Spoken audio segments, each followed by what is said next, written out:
Hello people, it's Gino here from realeverydayenglish.com. This week we're going to be talking about the word bottle or bottle, whichever way you want to pronounce it. I pronounce it both ways, depending on how I'm feeling. I have no consistency in the way I speak at all, I know. But without any further ado, let's do this.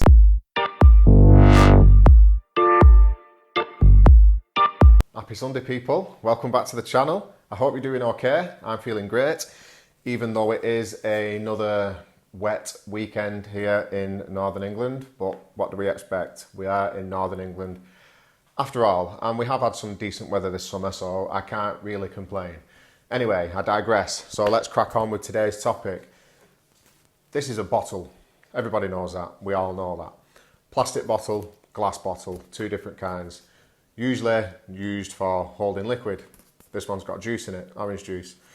But we use the word bottle in some other ways as well that you might not be familiar with. I'm willing to suggest that you probably aren't familiar with them. So the first one of them would be bottle in a way of referring to alcoholic beverage in general. So for example, if someone has been struggling with drink problems with alcohol, and they have a period where they are not drinking alcohol, and then they go back to drinking alcohol, so they return or relapse, whatever you want to say, you'll hear people say, oh, I think he's back on the bottle.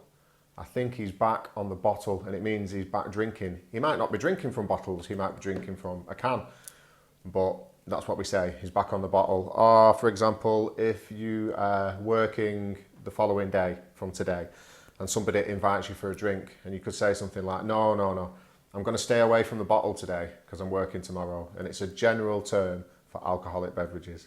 We also use the word bottle to mean bravery, courage, or nerve. To have guts, to have bravery. You'll hear the word bottle or bottle used to describe that as well. So for example, you could say something like, to jump out of an aeroplane takes a lot of bottle that.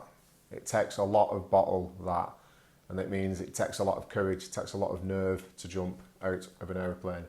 Or you can say something like, it takes bottle to quit your job if you haven't got another one lined up.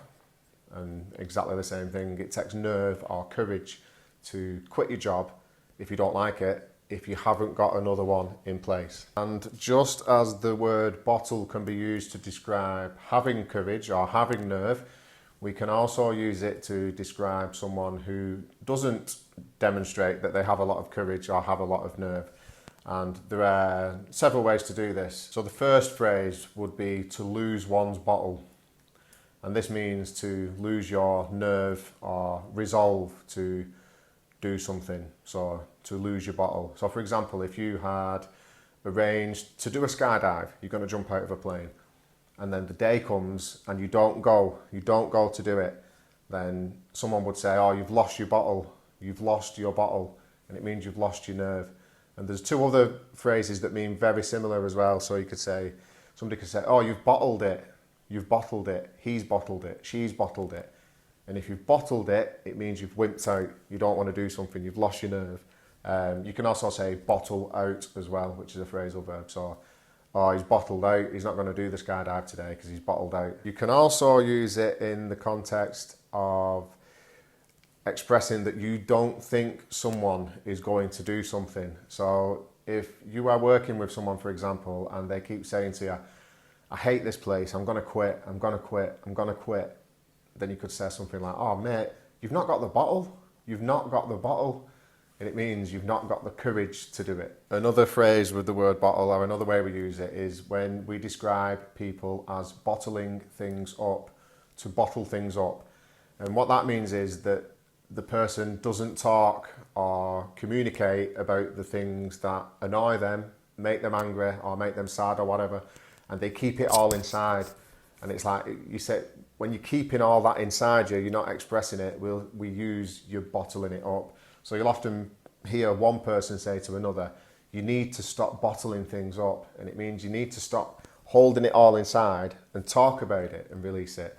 So yeah, that's to bottle things up. Hope you enjoyed this short Sunday video, people. Don't forget, if you did enjoy it and you did learn some new vocabulary, share this video far and wide so that your English learning friends can also pick up some colloquial British expressions and learn about colloquial British speech so that you're better equipped to understand people when you come here to England. Till the next video, ciao.